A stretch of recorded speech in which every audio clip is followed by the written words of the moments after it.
This episode is brought to you by LifeLock. It's tax season, and we're all a bit tired of numbers. But here's one you need to hear. $16.5 billion. That's how much the IRS flagged for possible identity fraud last year.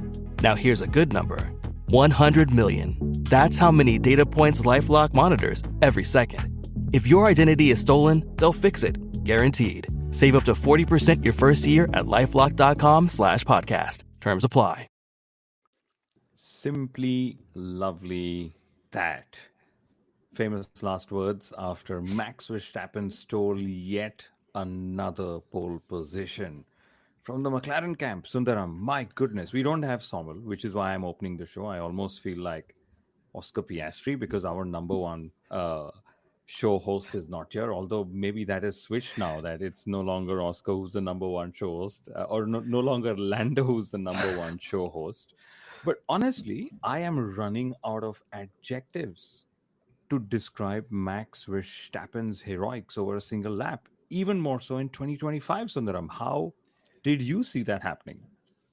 And I think he's making a very good habit out of this. And I think Max is a little miffed because at the start of the season or at the start of any race weekend, we often tend to talk about how quick the McLarens are and how much of an opportunity or an advantage Piastri and Norris have. And we don't really kind of consider Max in the equation. We say, yeah, don't forget him, but he's never really properly there in the running. But on qualifying day or on race day, he really goes to show, you know what, you should have never really forgotten me. My name should have always been there in the mix. And he's kind of reminding everyone with yet another spectacular pole position once again. 100th of a second. That's and before that it was 1,000th of a second. It was 0.001 seconds. I was secretly hoping that would be the eventual pole margin, but wow, this is stuff of legends, if I have to say that. And how can you not be a fan of these heroics? And I say that because every time we praise Max Verstappen, there are Oscar fans now who complain saying, no, but Oscar's better, or Lando fans, well, they have other things to complain about, or Hamilton fans. But, let's go through some of those stats in a bit, Sundaram. But it is so important to dissect how Max Verstappen got pole. That's the title of this live stream.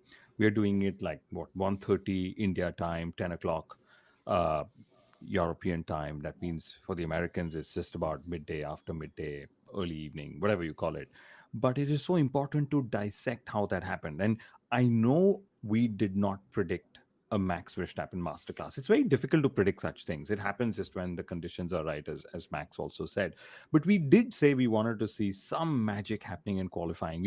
At least I had pinned my hopes on Charles Leclerc actually doing some magic in qualifying. But here are some pointers on what actually happened in that Q3 session, which of course had a red flag with Lando crashing, but we'll get to Lando's crash. But what exactly happened, and why did Max Verstappen get pole in the same car that struggled less than 7 days ago in Bahrain, in qualifying and in the race? He got his 42nd pole position overall. He's the second repeat pole sitter in 2025. Mind you, the first repeat pole sitter is Oscar Piastri. We all assumed it would be Lando Norris who would be the second repeat pole sitter. But it's Max Verstappen. Firstly, the conditions were cooler in the evening. They were still warm, but they were cooler than FP3, which is where I think McLaren had some mammoth 6/10 of a gap. The tarmac, as Max Verstappen put it, said is smoother here in Bahrain, which is allowing them to extract or mask some of their weaknesses. We did not predict a Max Verstappen masterclass, but there was one person who actually did predict the masterclass, Sundaram. On Thursday, George Russell said, I wouldn't leave out Max because the Sector 1 is literally like Suzuka, lots of high-speed directional changes. And Max Verstappen nailed all those changes, all those sectors as he went through. So sort of that brought back one of those strengths that Max has. And, for me, the most beautiful thing, Sundaram, was that after the red flag, there were about 8 odd minutes left. And Max and GP actually worked on their radio to have 2 attack laps for themselves. McLaren discussed it, did not do it. Mercedes discussed it, they did not do it. But Max, Red Bull Racing, planned it and said, we will do 2 attack laps. And they did that. And I think he credited those attack laps. He said, it's all about rhythm. It's all about building confidence. And having those 2 laps gave me the chance to build confidence, put in a banker lap, and then go again and take even more risk. And I think that was so beautiful that the team actually is delivering as the world champion outfit for this world champion driver. They did something as well this weekend. So Max did something no other driver did, which is nail that qualifying lap. But this team actually gave him 2 chances to do that, something no other team did in that 8-minute session. And I think that's something that's always underappreciated, what GP brings to the table and what the rest of the strategy team brings. And also the pit crew during the races, that is really top-notch stuff. That's really stuff of champions. So it's not always just the car. It's not just the driver. There's also the team that's kind of helping Max ensure that he goes out on track at the right time. He guides Max through the out lap and guides him through the push lap as well. So you really need those sort of people supporting you and guiding you through your entire lap, so that eventually it takes you to pole position. And then, like you said, they went with 2 push laps, and the first push lap, the banker lap in itself, was just a thousandth of a second quicker. And you heard Max saying it on the radio as well. I have more in the tank to push in the next lap. So they really were bulletproof in their strategy and also in their execution, which is really, really commendable. And if you actually look at the different sector times, you know what? Oscar Piastri was second quickest in sector 1, second quickest in sector 2, and the quickest in sector 3. So that just goes to show that McLaren has an all-round car. But if you look at Max Verstappen, quickest in sector 1, 5th quickest in sector 2, and then second quickest in sector 3. So the different strengths and weaknesses of how the car performs around the different sectors and how the different characteristics of the layout is just goes to show that it'll ebb and flow. And quite clearly, McLaren did have the quickest car, but still that was not enough to stop someone like Max Verstappen. Put in a very good lap overall. It's really, I mean, talking about the pole margin, 100th of a second, it's actually the 5th smallest pole margin in the turbo hybrid era. That's 10 years, 10 or 11 seasons. That's the 5th smallest pole margin. And wow, that's crazy. Oh, wow. And I remember there have been closer margins. There was when Max and Russell actually had the same lap time in Canada a couple of years ago, wasn't it? Last year.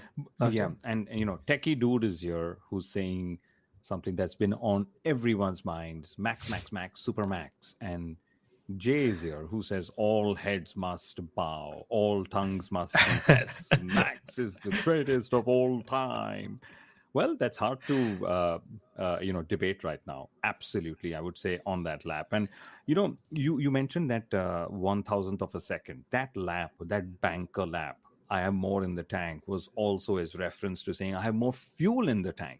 Because what drivers do in Q3s, they have 2 attack laps usually, which means an out lap, attack lap, and in lap. So they are fueled for 3 or little more than 3 laps in case they need that. But when when Max did his 2 attack laps, he was actually fueled for 6 laps, which means his first attack lap he was carrying more weight. So with more weight, he still beat Oscar Piastri's lap time, which Oscar himself said, I didn't really have a quick lap and I knew I had to find time, etc.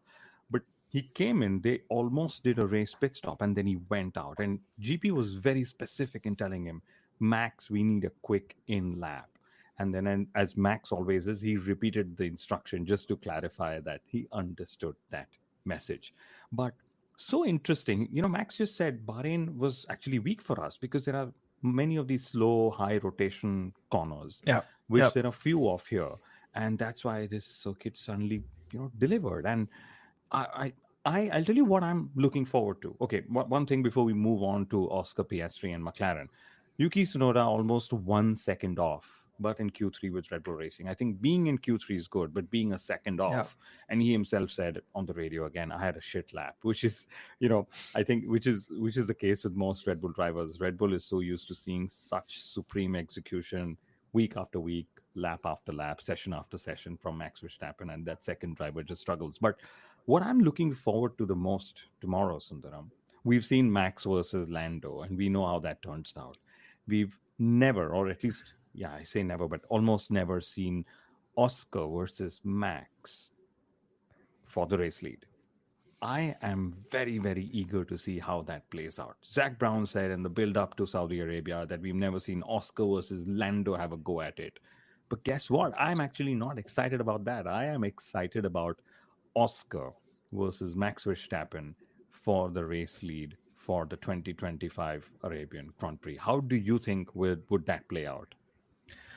It's going to be incredible because I'm just trying to pull up where does pole position actually start. So if it's starting on the racing line, I'm assuming Max is starting on the right and Oscar starts on the inner section going to turn one, if I'm not wrong.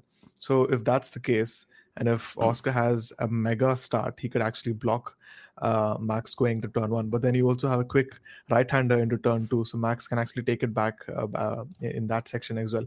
But that's what it's going to be super exciting to see what these two drivers tend to do, which we've really not seen pitted against each other. But we also probably, now that qualifying is done, we also have to look into what happens in the race, and you really have to look into the race pace. McLaren have better race pace, so you cannot count them out, especially Oscar Piastri, who's only starting P2. Red Bull don't really have the best race pace from what we've seen in free practice. So they're somewhere maybe third or fourth in that regard. So Max is really going to have to toil to ensure that he ensures that tires are in place, they don't degrade too much in the heat of Saudi Arabia, and that he's able to still stay ahead of an Oscar Piastri. Very contrasting philosophies for Red Bull and McLaren. McLaren has very high drag, has very high downforce, so they're not the quickest on the straights, and it's pretty much the opposite for a Red Bull. They have low drag, but they have still good downforce. That's why they've been able to be quick on the straights. So McLaren are quicker on the corners, Red Bull is quicker on the straights. You really can't differentiate between the both of them because we also have 3 DRS zones. Who's going to come out, we don't really know, but it's a well set up race for tomorrow with regard to McLaren and with respect to Piastri and Max tomorrow. There's just one team that's quicker than McLaren in the straight speeds and straight line. That's Sauber. but they're not going to be someone you really need to be bothered by at the back end of the field. For the second time that two teams, or rather for the second time that Sauber had a double Q1 elimination, for all the Sauber, Audi, Hulkenberg fans out there, just unfortunate. But yes, Red Bull has that marginal edge on the straight lines, as you've said. I think McLaren extract a lot of performance against Red Bull Racing in the slow and the high-speed corners. It's the medium and the straights where Red Bull edges forward as well. But, Oscar Piastri was very, very, very, very calm. He said, I know I have a very quick race car in the race tomorrow. And, it's incredibly tough to overtake here with dirty air. I'd love to see what he does at the start. And, our biggest struggle this weekend, and I'm quoting him, he said, we've been quick. Our struggle is to be consistently quick. Okay. So McLaren... And he said there was not a lot of lap time left on the table on my fast lap. And he's like, the competition is a little bit closer. Max, of course, has said he said, I'm going to give it a go, but he's not competitive compared to Oscar and Lando's race pace.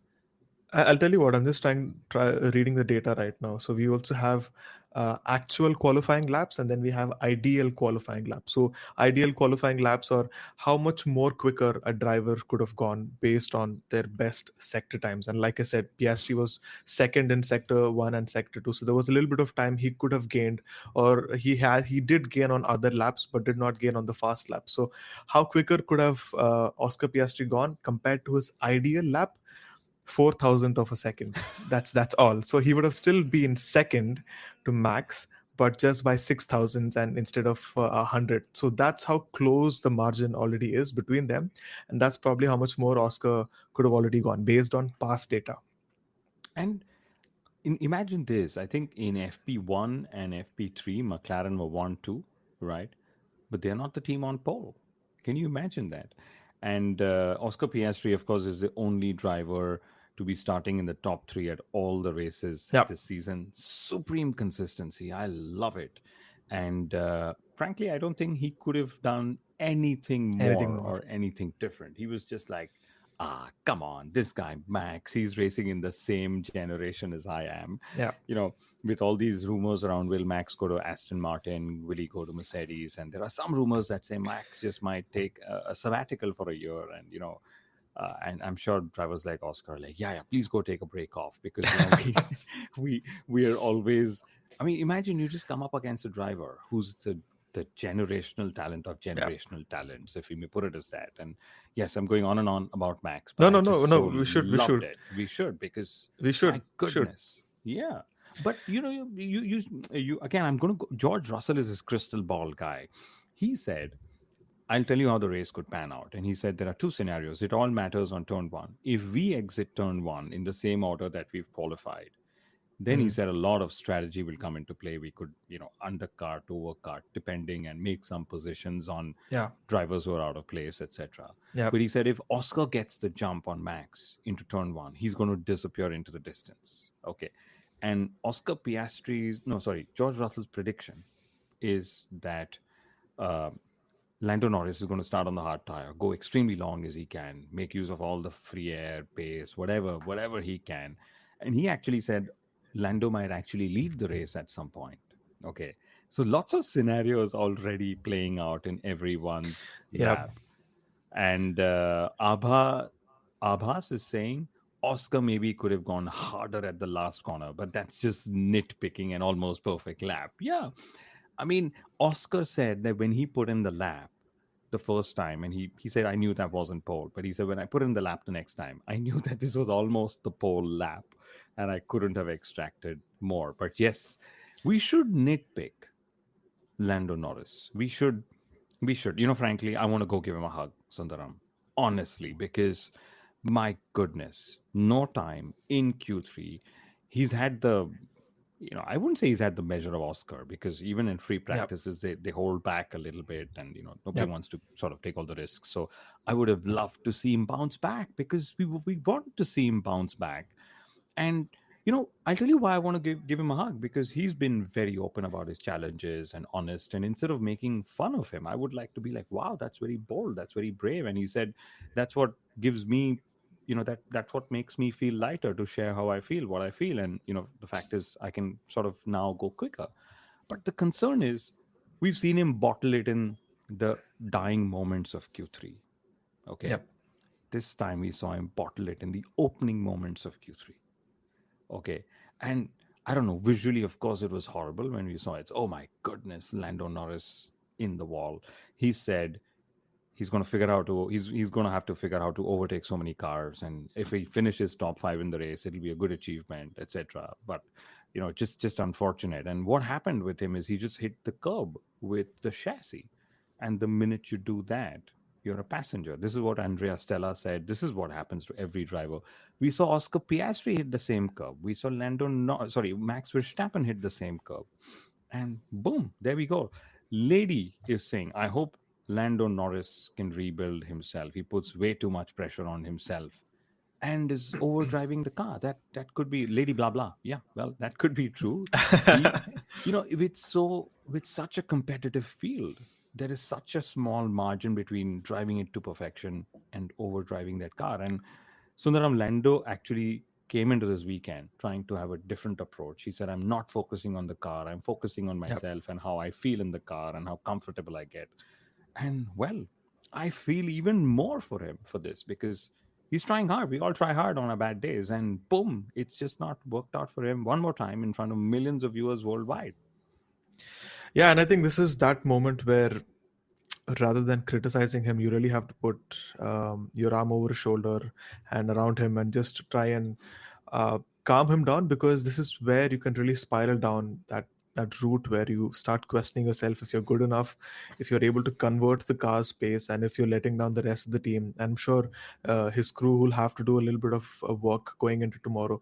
And if you see between Oscar Piastri and Lando Norris, they had very contrasting struggles in qualifying. Oscar didn't seem to have the pace compared to a Lando in that car, which he's kind of mitigated this year. But Lando, for as long as I can remember, even was it Qatar 23, was it Abu Dhabi 23, when it seemed that Lando really has the pace to put this car on pole position. It just seems that he makes that little one mistake. So it always seems that when it comes to the grandest of stages, when he really has to perform and deliver, it just feels he takes a little bit more pressure. And like that person said, he probably is trying to overdrive that car, going beyond the limit. And in a season like this, it's even more punishing. And even the sort of tracks that you go to, Saudi Arabia is a track that has no margins at all. And especially when you're going at 280, 290, 300 kilometers per hour, the margins are even smaller. Monaco's, you're trundling around at maybe 170, 180 kilometers per hour. Here, you're doing it at 250 kilometers per hour on average. So your margins are even more smaller. But that is what defines a world class driver. And I don't need to go speak about this, but Lando really needs to get out of this rut, because it's important for him, for his career, and his championship hopes, that he can really come out of this, reset, and is able to. He's still leading the championship. That's fine. He still has that very small cushion, but he will really need to get on it from the next race. Maybe Miami being the race where he first won his first Formula One race, and there's a little bit of a 2 week gap before that race, might just give him the sort of reboot that he really needs. But we really, really need to see Lando back up there, and I hope he's able to do that very soon.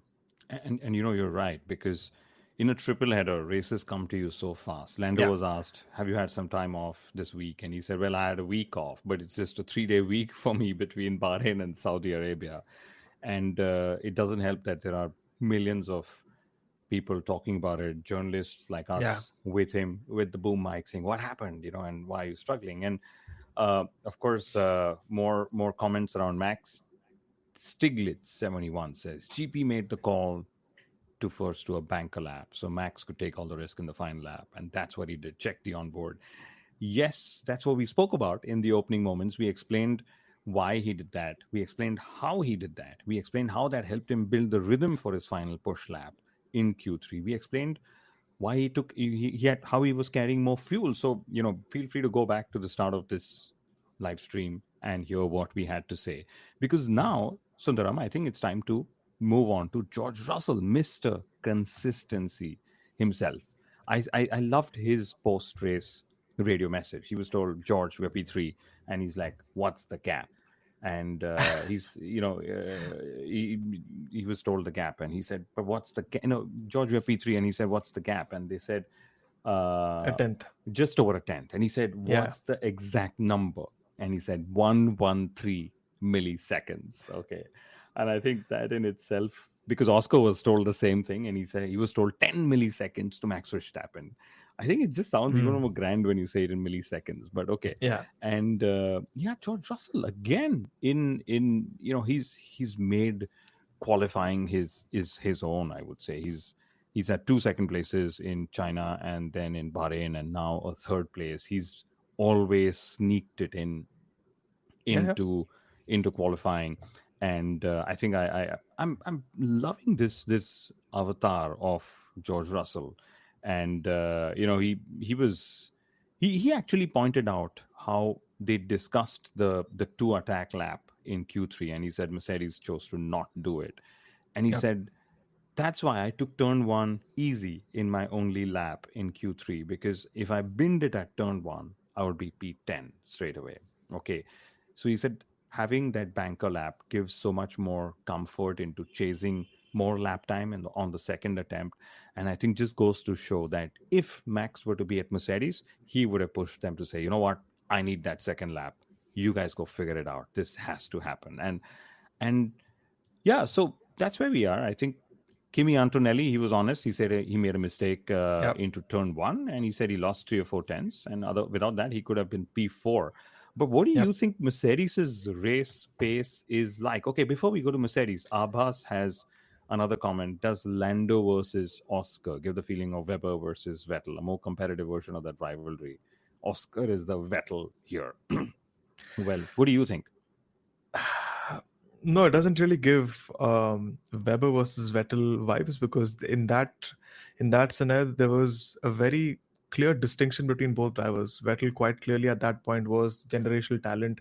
Look at the experience, look at the age comparison and all of that. But here you have Oscar and Lando, 2 upcoming talents who are very similar in terms of age, and both also in terms of capability. You could argue maybe Oscar has the highest ceiling. Maybe Oscar is able to, grasp and is able to control pressure and handle his stress in these situations better. That's there, but it doesn't really give me Weber versus Vettel sort of vibes.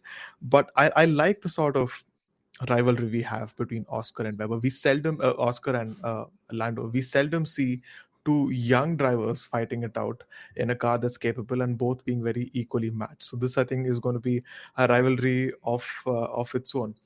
But coming to Mercedes, they do have good race pace. You would see that George Russell, although he's been very good in qualifying, he doesn't really have that edge with this car in terms of qualifying to put it on pole. He was very close. Where was it? Was it in the China sprint or in the China main qualifying? One of those two. He was very close in that, but just not enough to take it on pole position. But still, a very good race car on race day, and they will be right up there behind the McLarens, but not probably as close as them. But they will. I mean, if George Russell's taken 3 podiums out of 4 races, it goes to show that they are right there. They're not having the sort of problems a Ferrari is having or a Red Bull's really having, but they're going to be right up there. So, with the sort of track layout that we have, with the sort of um, overtaking opportunities or the lack of overtaking opportunities Saudi usually tends to see, you would argue that George Russell is in contention for a podium spot. And I mean, kudos to the sort of consistency he's putting in since the last 16 odd races. He's doing everything to ensure that Toto gives him a contract extension and make Max's life as hard, because it's not going to be an easy decision for Toto to choose between George and Kimi if Max is in the market. But it's going to be an interesting race in that regard. Yes, Lady Blah Blah says Russell did great again. I love how he stepped up in this team now that Lewis is gone.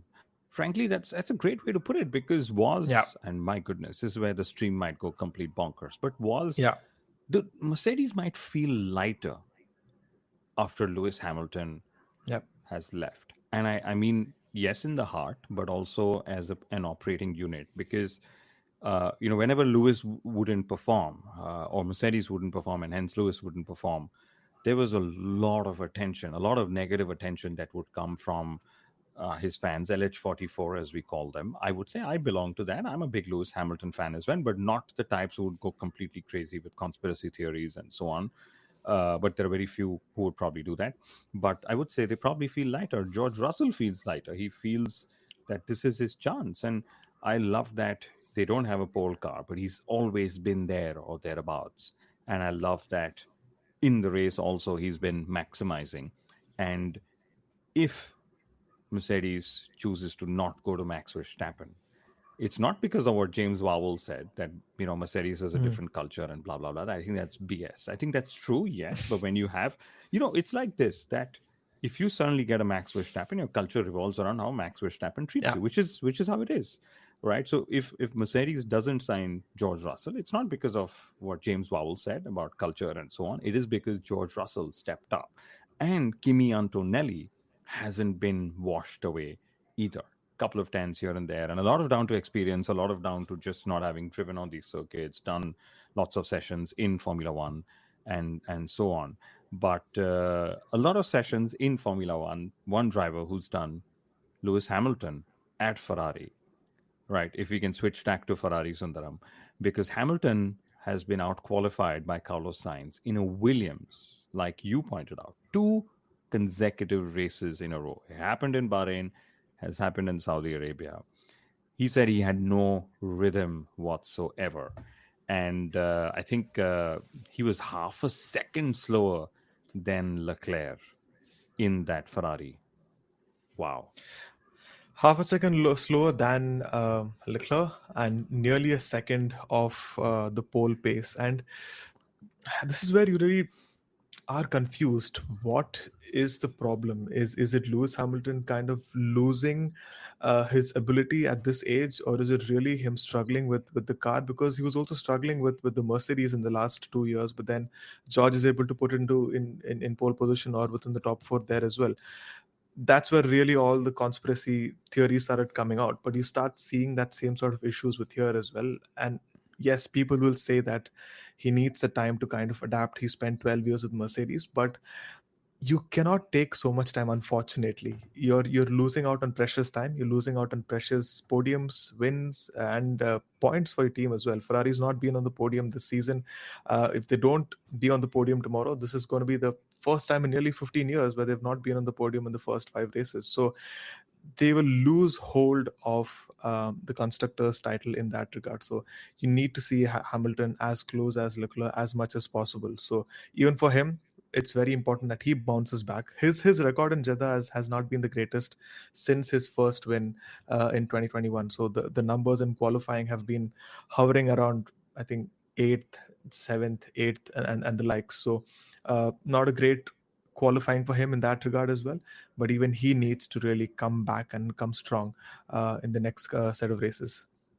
And he's been saying all weekend or in the build up to the weekend that I'm going to have my setup go closer to Leclerc, and how he was saying how Leclerc prefers a very unpredictable car, very oversteery car. And Lewis actually gave a lot of insight. He said, it's normal to adapt a driving style, but I'm not adapting. Okay, I'm actually adjusting. And he actually Yeah, explained the difference in the two. And he said, when I actually have to push that little bit extra, I go back to my old ways. He said, and he actually said after qualifying, very, very interesting. And I love these bits and pieces that drivers actually put out. He said, I've still got work to do to get along with this car. He said, I'm so yeah, stuck in my muscle memory that it seems like it's never going to change for me. And honest, as he always is. And he's saying the car reacts differently every time we go out. And he said, yeah. I'm grateful I could get into Q3 because he's been getting into Q3 with very small margins. But, let's see. Sarika, who's here, who's saying Ferrari needs a new story arc. Enough with the development of a subpar car. That could be true because they've introduced a new floor to bring in more performance, and it didn't help much in Bahrain. If you go with what Leclerc said, he said it should help him more here. But Leclerc could Yeah. manage just fourth place, which is if we just go through those gaps, I think those gaps are shocking. He Three, was 2/10 nearly four off. tenths. Yeah, yeah, Yeah, right. Yeah, nearly 4/10. He was 2/10 off Russell, right? So his overall gap was huge. And Leclerc actually was very disappointed. He said, I'm not here to be fighting for P4. And he yeah. said, that doesn't make me happy. We're missing a lot of grip compared to the others, which actually points out to what Sarika is also saying. It's a subpar car, if we were to call it that. And No, but Frederick was Jeddah was supposed to gone. be. Jeddah was Yeah. supposed to be the weekend where the true potential of that floor comes into effect. And like you said, it was kind of masked in Bahrain, not really the sort of layout where that floor would have been able to be put to use. But Jeddah was supposed to be a stronger weekend for them. They will definitely be better in the race. They've always been better in the race than in qualifying, as we've seen this year. But still, the sort of gaps that we see isn't really representative or isn't really comparable in terms of expectations for Ferrari. So not a great qualifying for them as well, even in that regard. Yes, and Leclerc said we actually were on the lap. I hit the sweet spot for the entire lap, but this is the maximum performance I could extract from my car. And He's right. Frederick Vasseur, He couldn't have gone faster in terms of ideal laps as well. He couldn't have gone even faster. right? Barely 300s. That's all. Wow. And Frederick Vasseur actually said that turn one is their Achilles heel in qualifying in Jeddah. He said that we need to find a solution in turn one. They were 2/10 down on Max Verstappen into turn one, and then they lost another tenth around the entire lap. So he said turn one was a big challenge for us, which typically means it's a slow speed stuff, which is where Ferrari's usually been better, quicker, as we Good point. remember, in the slow speed stuff and in the heavy traction areas as well. But we've got Leclerc's losing nearly 3 tenths. Leclerc's Yeah, losing 3 tenths in the first sector itself, and there we then go. he kind of picks up pace in the next two sectors. But no, he's really losing nearly 4 tenths in the first sector, and Hamilton's losing nearly 6 tenths. That's, like you said, the first corner or even the first sector in that regard is probably where the problem is.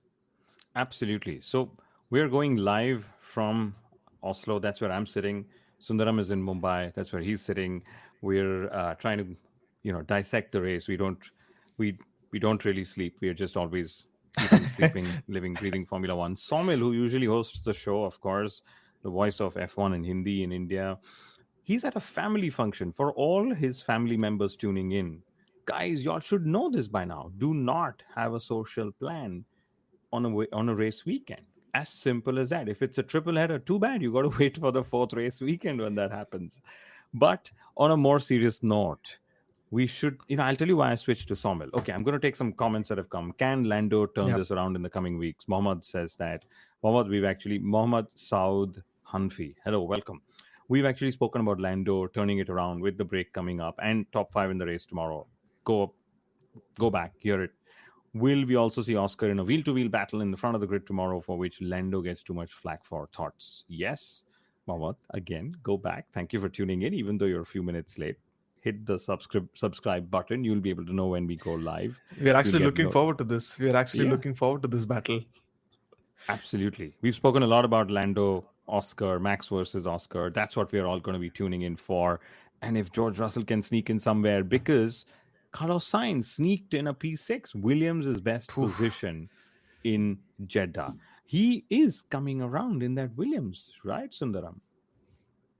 Yeah, he is. And you really tend to see a lot of this, not just in the timing charts, but also in the press conferences, and even when they go back to their team statements. For a change, you can actually see Carlos Sainz sounding and feeling a little bit more confident. Even during the sessions on the radio, he was saying that in the high-speed sections, I'm feeling comfortable. I feel at ease. So you can. And I think he said that in FP1. So throughout the whole weekend, he's actually been able to put in strong performances, and that's kind of translated. It's a confidence game. It's a momentum game as well. So when you have the confidence, especially around a track that's so quick and that has 27 corners, you're really just darting from one corner to another.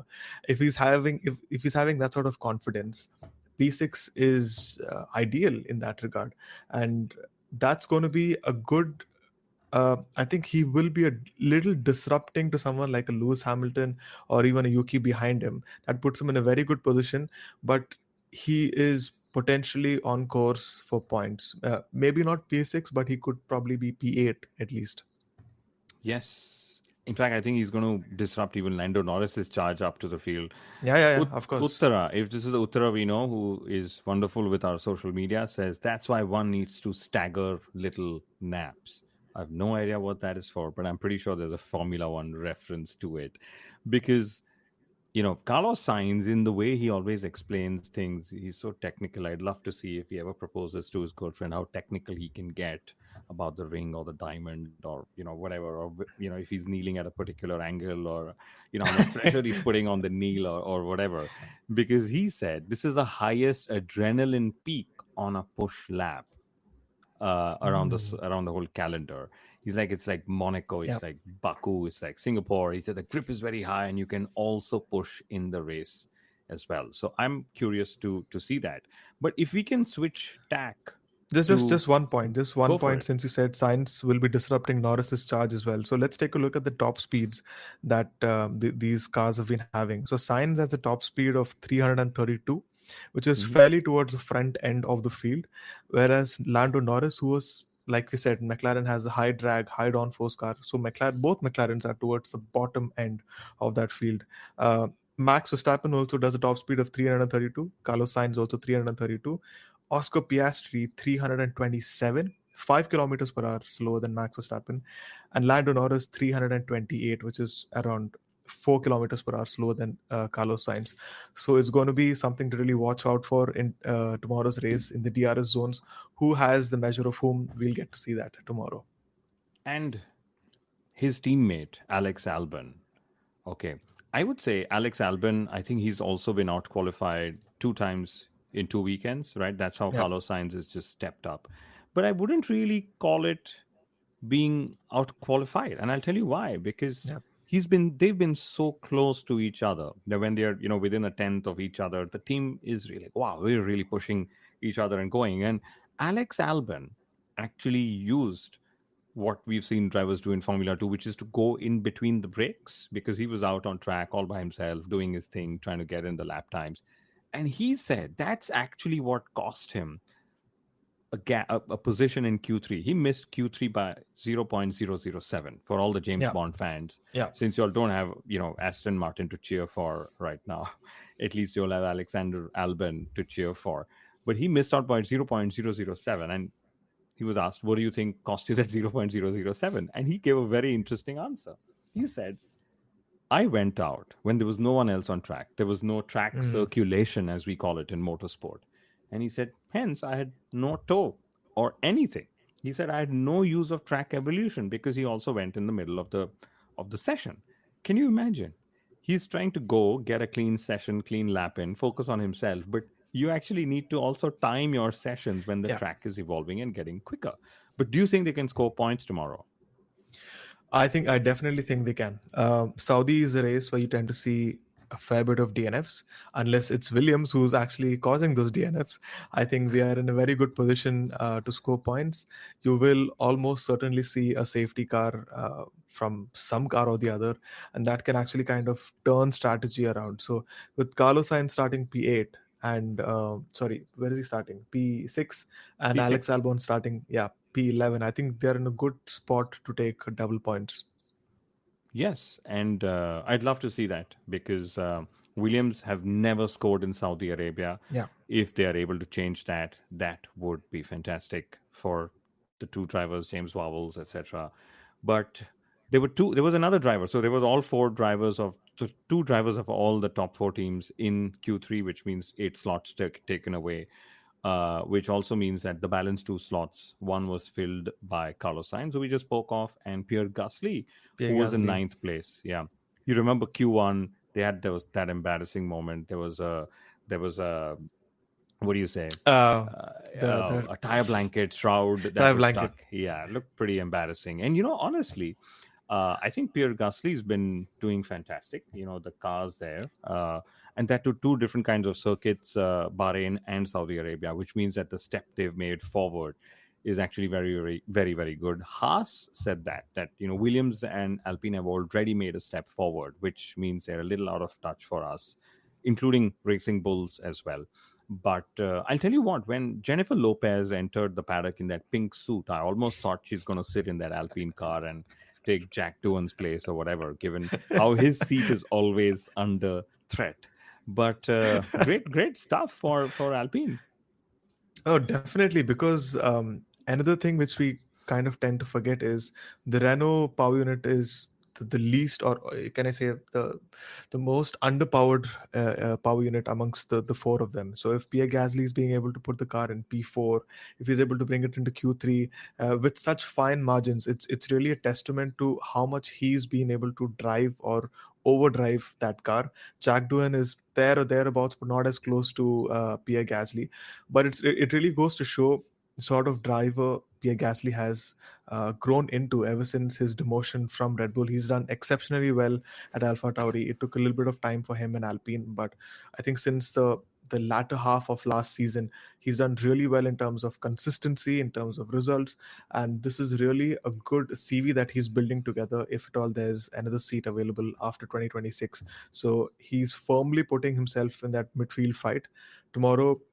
It's going to be a little tricky to see if he can hold on to points, but very commendable effort to put himself in Q3 once again. Yes, his Q3 came, like we said, at the cost of Albon, who Abhas Amol says Albon's run plan was a bit poor from Williams. Yeah. Well, hindsight is always when you can win a world championship. I'm sure they had the reasons to try it and do something else. Yeah. Zare is saying, Sainz P6, Carlos Sawmill Sainz. I don't know where Sawmill Sainz is, but yeah, Sawmill Sainz is busy eating some dessert at a family function that I'm sure that family member is pretty unpopular, at least for me, I would say. But who else do we have to talk about? Should we talk Oh, about Mr. Unlucky 13, Fernando Alonso, 13th for 4 consecutive races? Can you imagine his consistency? Sundaram, you should take a bow, because if he is Sawmill Sainz, you are Sundaram Alonso, as we all know, right? I don't know you as F1 Stats Guru. I know you as Sundaram Alonso on the Inside Line F1 podcast. But 13th 4 times in a row. That's incredible. He's the only driver to have made it to Q2 but never progressed to Q3. That run continues, still yet to score a point uh, in 2025, which means he's somewhere 17th in the Drivers' Championship or thereabouts. And Lance Stroll continues to have scored 100% of Aston Martin's points, even though he's had his third consecutive Q1 exit uh, in 2025. I You was have actually one more looking at Lance Stroll Fernando's. stat, yeah, Of or are course, we? Yeah, I do have a Lance Stroll stat, but I was looking at Fernando's qualifying positions this year. So in Australia, it was 12th. In the China Sprint, it was 11th. And like you correctly said, in every other qualifying after that, it's been 13th. So quite clearly, he's being very consistent. So I think he can definitely spend another year in Formula One, even if Max Verstappen's on the market. Please keep Fernando in the car, at least for my sake. But Lance Stroll, yes, he did something. He broke a record today. He actually broke the record for the most Q1 eliminations in F1 history, 75 of those. And I was actually looking at the numbers amongst all the drivers who've at least had 100 races. He's at the very top in terms of Q1 eliminations. Not the sort of record you want to be very proud of. He's just surpassed Kevin Magnussen. There is Marcus Ericsson on that list and the likes. But yeah, it's not looking great for Lance. I think on this track as well, Lance has never scored points, if I'm not wrong. Yes, he's never scored points, and he's actually DNF'd from the last two Saudi Arabian Grand Prix. And if you actually go back to the race preview that we did, he was my prediction for who's going to call out the safety car this weekend. But yeah, where is he starting tomorrow? He is starting. Where's he starting 18th tomorrow? somewhere Starting 18th. Q1, Yeah, Q1. yeah, No, yeah. no, he's 16th. Oh, we shouldn't make that mistake. Two positions, two vital positions. It's also Aston Martin's 100th race in 100th Formula race One. start. Yes, and we're going to end the stream in about 3-4 minutes. We're going to do predictions. All the questions that you guys have, put them in the chat. We'll pick them up. We'll try and answer what we can. Very good We should engagement that's coming we as should well. predict the driver of the day now itself. Now that we see the starting grid, who's going to be the driver of the day? I got to read. Somebody after our preview actually sent me a Reddit, page where they try and fix the driver of the day, and most of the times they end up getting it right as well. I would pick Lance Stroll as driver of the day. 100th race of Aston Martin. Aston Martin Are you wouldn't have serious? been back. They wouldn't have been back in Formula One had it not That's been it. for him. And his father, Lawrence Stroll, as Zare de Laura actually says, I wonder what Lance Stroll is thinking after that 5-year plan they were talking about.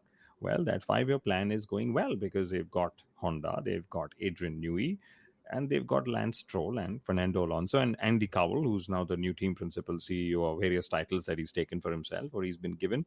He said, we are very pleased with the 2 long-term contracts we have with Lance and Fernando, and the team is actually focused on giving them a quick car.